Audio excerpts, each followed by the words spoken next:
కొన్ని రకాల సమస్యలతో పెద్దగా ఇబ్బంది లేకపోయినా బాగా అసౌకర్యాన్ని కలిగిస్తూ ఉంటాయి.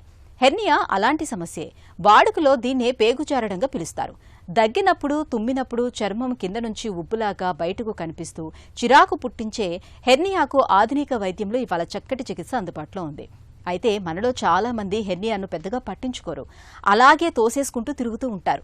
మరీ తప్పదనుకున్నప్పుడు లంగోటాను, బెల్టును బిగించి కడుతూ ఉంటారు. ఇలాంటి నాటు వైద్యాలు చేయటం వల్ల హెర్నియాకు రక్త ప్రసరణ సరిగ్గా జరగక పేగులు కుళ్ళిపోయే ప్రమాదం ఉంటుందని చెబుతారు డాక్టర్లు. హెర్నియా గురించిన పూర్తి వివరాలను డాక్టర్ని అడిగి ఇప్పుడు తెలుసుకుందాం.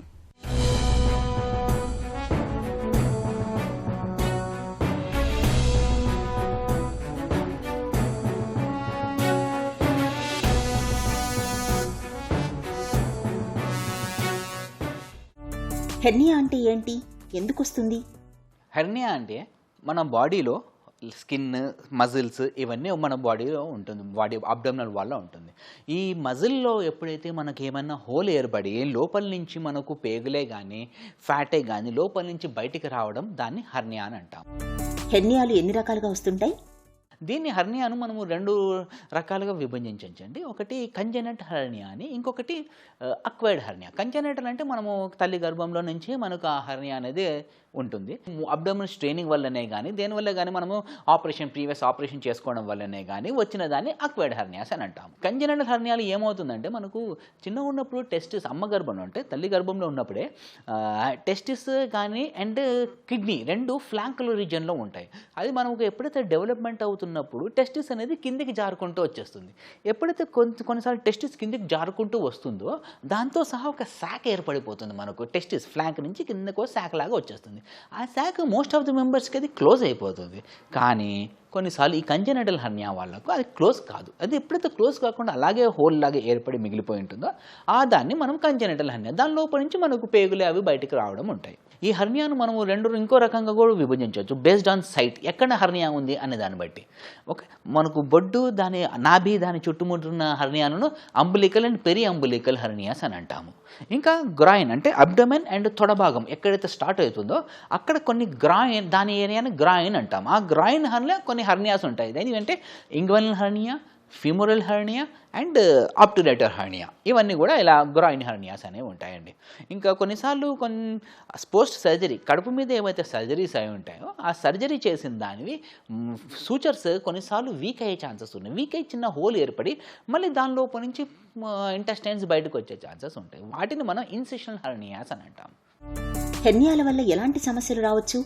హెర్నియా అంటే హోల్ అని చెప్పాను కదా, లోపల నుంచి ఎప్పుడైతే పేగు బయటకు వచ్చేస్తుందో ఒక స్వెల్లింగ్ లాంటిది ఎక్కడైతే ఉందో అక్కడ ఒక స్వెల్లింగ్ లాంటిది ఏర్పడే ఛాన్సెస్. ఇనిషియల్ స్టేజెస్ ఆఫ్ హెర్నియాలో మనకు అది ఎప్పుడైతే హోల్ నుంచి అది బయటకు వచ్చే ఛాన్స్ ఉంటుందో ఆ టైంలో మనకు అది పెయిన్ కూడా వచ్చే ఛాన్సెస్ ఉంటుంది. అది మోస్ట్ ఆఫ్ ద టైమ్స్ రెడ్యూసిబిలిటీ అంటే మనం కొన్నిసార్లు పండుకున్నప్పుడు ఆ హెర్నియా లోపలికి, ఆ స్వెల్లింగ్ అనేది లోపలికి వెళ్ళిపోతుంది. నిలబడినప్పుడు బయటకు వచ్చేస్తుంది. మళ్ళీ నిలబడినప్పుడు ఒకసారి దగ్గినారు అనుకోండి, ఎక్కడి నుంచైనా ఒక స్వెల్లింగ్ లాంటిది బయటపడింది అనుకోండి, అది హెర్నియా అన్నట్టు. హెర్నియాలను ఎలా నిర్ధారిస్తారు? హెర్నియా అనేది మోస్ట్ ఆఫ్ ద టైమ్స్ క్లినికల్గానే మనకు డయాగ్నోస్ అయిపోతుంది. ఇంతకుముందు మీకు చెప్పినట్టు నిలబడి ఒకసారి దగ్గినారే అనుకోండి, అప్పుడు లోపల నుంచి ఏమైనా స్వెల్లింగ్ రావడం అలాంటిది ఏమైనా ఉంటుంది. కొన్నిసార్లు చిన్న హెర్నియాస్, ఎర్లీ హెర్నియాస్ ఉన్నప్పుడు కూడా తెలుసుకోవాలనుకుంటే చిన్న అల్ట్రాసౌండ్ స్కాన్ చేసుకోవచ్చు, లేకపోతే సిటీ స్కాన్ అబ్డమెన్ చేసినా కూడా మనకు దాంట్లో మనకు హెర్నియాను డయాగ్నోస్ చేసుకోవడానికి అవుతుంది. హెర్నియాలు మందులతో తగ్గుతాయా? హెర్నియా అనేది ఒక ఫిజికల్ డిఫెక్ట్. ఆ డిఫెక్ట్ని మనము క్లోజ్ చేయాల్సిందే. డిఫెక్ట్ని క్లోజ్ చేసి దానికి ఒక మెష్ పెట్టాల్సిందే. అక్కడ పెడితేనే మనం దానికి ఒక ట్రీట్మెంట్ అవుతుంది. దాన్ని ఒక ట్యాబ్లెట్ ఇంజెక్షన్లు ఇచ్చి ఇప్పటి వరకు అయితే సైన్స్ ఇంకా అంత డెవలప్ అయితే కాలేదు. ఇప్పటికీ మాత్రం only surgery is the only option for hernia. హెర్నియాలను ఎలా బాగు చేస్తారు? 2-3 రకాలుగా మనము హెర్నియా సర్జరీస్ చేస్తామండి. ఒకటి ఓపెన్ సర్జరీ, ఇంకా లాప్రోస్కోపిక్ సర్జరీ, ఇంకా లేటెస్ట్ ఇంకా ఇప్పుడు వచ్చిన సర్జరీస్ ఏంటంటే రోబోటిక్ సర్జరీ ఇవన్నీ కూడా ఉంటుంది. కన్వెన్షనల్ సర్జరీ, ఓపెన్ సర్జరీలో ఏమంటే మనము 3-4 ఇంచుల ఇన్సిషన్ ఇస్తాము, 3-4 ఇంచులు కట్ చేస్తాము. 3-4 ఇంచులు కట్ చేసి ఆ హోల్ని ఏదవుతుందో హోల్ని క్లోజ్ చేసి మీద నుంచి మనం మెష్ పెట్టేస్తాం. దీనివల్ల ఏమవుతుందంటే కొంచెం ఎక్కువ ఇన్సిషన్ ఇవ్వడం వల్ల ఎక్కువ ఇన్ఫెక్షన్ వచ్చే ఛాన్సెస్ ఉంటాయి. కొంచెం పెయిన్ కూడా ఎక్కువ ఉండే ఛాన్సెస్ ఉంటుంది పేషెంట్కి. మళ్ళీ ఆ రికరెన్స్ కూడా కొంచెం శాతం ఎక్కువ ఉండే ఛాన్సెస్ ఉంటుంది. కానీ అదే మనము లాప్రోస్కోపీ ఆర్ రోబోటిక్ పోయినప్పుడు చిన్న కీహోల్ తోట అయిపోతుంది. అది కీహోల్ సర్జరీ చిన్న 3 హోల్స్ తోటే, చిన్న 1 mm 1 సెంటీమీటర్ 1 సెంటీమీటర్ కట్ తోటే అది అంత సర్జరీ అయిపోతుంది. ఇక్కడ లాప్రోస్కోపీలో కానీ రోబోటిక్లోనే కానీ ఏమవుతుందంటే మనకు ఒకేసారి మనము 2-3 హర్నియాలను కూడా ఒకేసారి ట్రీట్మెంట్ ఇవ్వడానికి అవుతుంది. ఒకవేళ బై ఛాన్స్ ఇగ్వల్ హర్నియా ఎవరికైనా 2 దిక్కులు ఉన్నాయనుకోండి, ఓపెన్ సర్జరీ ప్లాన్ చేసినప్పుడు 2 దిక్కులు 4 ఇంచులు కట్ చేయాల్సి వస్తుంది. అదే లాప్రోస్కోపీ ఆ రోబోటిక్ పోయినప్పుడు చిన్నగా కీ హోల్, ఆ 3 హోల్స్ తోటే మనము 2 దిక్కులు రైట్ సైడ్ కూడా లెఫ్ట్ సైడ్ కూడా మనం ట్రీట్ చేయడానికి అవుతుంది. అదేవిధంగా ఇంకేమైనా కన్కామిటెంట్గా వేరే ఇంకేమైనా సర్జరీస్ ఉన్నా కూడా మనము అదే టైంలో కూడా మనం ప్లాన్ చేసుకోవడానికి వీలవుతుంది లాప్రోస్కోపీలో రోబోటిక్లో కానీ. అండ్ పెయిన్ కూడా చాలా తక్కువ ఉంటుంది. పెయిన్ ఎందుకంటే ఇన్సిషన్ తక్కువ పెట్టేస్తున్నాం కాబట్టి పెయిన్ కూడా తక్కువ ఉంటుంది. ఇప్పుడు లాప్రోస్కోపీకి మించి ఇప్పుడు ఇంకా మనకు వచ్చింది రోబోటిక్ సర్జరీ. ఇప్పుడు రోబోటిక్ సర్జరీలో మనకు లాప్రోస్కోపీలో మనకు 3x జూమ్ ఉంటుంది. మనం ఏదైతే చూస్తున్నామో విజన్ని 3x చూస్తాం.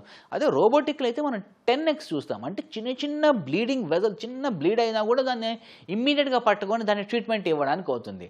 అండ్ రోబోటిక్లో ఏమవుతుందంటే మనకు లాప్రోస్కోపీలో ఓన్లీ 2D విజన్ లాగా ఉంటుంది. రోబోటిక్లో అలా కాకుండా 3D విజన్ ఉంటుంది. 3D విజన్ అంటే లోపలికి వెళ్ళిన తర్వాత కూడా మనము యూజ్ చేసే ఆర్మ్స్ రిస్ట్ మూమెంట్ లాగంటివి చాలా ఈజీగా సునాయాసంగా మనం సర్జరీ చేయడానికి అవుతుంది. సో వెన్ ఆప్షన్ ఉండి మనకు అంత బాగుంది అనుకుంటే మాత్రం రోబోటిక్ లాంటి సర్జరీస్, అడ్వాన్స్ సర్జరీస్కి పోవడం అంత బెస్ట్ ఏది ఉండదండి. హెర్నియా సర్జరీతో సమస్యలు ఏమైనా ఎదురవుతాయా? హర్నియా అనేది ఇప్పుడు సర్జరీ అనుకోండి, వర్కప్ అయిపోయిన తర్వాత ఇవాళ రేపు మార్నింగ్ ప్లాన్ చేస్తున్నాం అనుకోండి. రేపు మార్నింగ్ పేషెంట్ వస్తారు, ఎర్లీ మార్నింగ్ సర్జరీ చేసేస్తాము. లాప్రోస్కోపీ రోబోటిక్లో కానీ చేసేసినాం అనుకోండి, మనం అదే రోజు ఈవినింగ్ నైట్కే మనం వాళ్ళని పేషెంట్ డిశ్చార్జ్ చేసుకోవడం ఛాన్సెస్ కూడా ఉంటుంది. ఆర్ హార్డ్లీ కొన్నిసార్లు కావాలంటే ఓవర్ నైట్ స్టే ఉండేసి నెక్స్ట్ డే 24 అవర్స్ కన్నా ఎక్కువ స్టే ఉండాల్సిన అవసరం అయితే లేదు పేషెంట్కి. అండ్ ఒక 4-5 డేస్ ఇంటి పట్టాన ఉండి కొంచెం మెష్కు కొంచెం అబ్డామినల్ స్ట్రెయినింగ్, బరువులు ఎత్తడకుండా అబ్డామినల్ స్ట్రెయినింగ్ కాకుండా చూసుకొని ఒక 4-5 డేస్ ఇంటి పట్టాను ఉన్న తర్వాత వాళ్ళు immediately they can carry on with day to day activities. వాళ్ళ డ్యూటీస్ వాళ్ళు ఇమ్మీడియట్గా మనకు వెళ్ళిపోవడానికి వీలుంటుందండి. అదే ఓపెన్ సర్జరీలో ఇంకొంచెం ఎక్కువ టైం పడుతుంది, ఆల్మోస్ట్ డబుల్ 2-3 వీక్స్ కానీ మనకు రోబోటిక్ ఓపెన్ సర్జరీలో అవుతుంది. ఇదే రోబోటిక్స్ వాటికైతే మాత్రం ఇమ్మీడియట్లీ 4-5 డేస్లోనే they can happily go to their daily duties. హెర్నియాతో తక్షణం మనకు పెద్దగా ప్రమాదం ఏమీ లేకపోవచ్చు, కానీ కాలం గడిచే కొద్దీ హెర్నియాల మూలంగా మనకు సమస్యలు పెరగొచ్చు, ఒక్కోసారి ప్రాణాంతకంగా కూడా మారొచ్చు. కాబట్టి హెర్నియా ఉందని తెలిసినప్పుడు ఆలస్యం చేయకుండా లాప్రోస్కోపిక్ సర్జరీని చేయించుకోవటం అన్ని విధాలా మేలు.